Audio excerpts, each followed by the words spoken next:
যেন 5ই আগস্টের পার্লামেন্টের চিত্রটা মাথায় থাকে। যারা স্বৈরাচারকে পুনর্বাসন করতে চায়, যারা খুনি হাসিনাকে পুনর্বাসনের মতো বক্তব্য দিতে চায়, আমরা ছাত্র ছাত্রীরা যেভাবে তাদেরকে উপদেষ্টা বানিয়েছি, ঠিক একইভাবে গদি থেকে ছুড়ে নামাতে আমরা দ্বিধাবোধ। আজকের এই মঞ্চ থেকে আমি 3টি দাবি জানাতে চাই।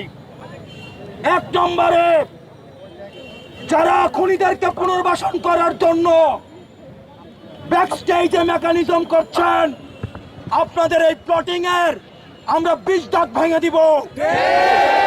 এবং আমরা বলতে চাই, আমরা সচেতন করে দিতে চাই উপদেষ্টাদের, আপনারা সচেতন হয়ে যান, আপনাদেরকে ছাত্র জনতা প্রতিহত করবে। সুতরাং খুনিদেরকে পুনর্বাসন করার কোন ধরনের চিন্তা আপনারা করবেন না। আমার 2 নম্বর আহ্বান,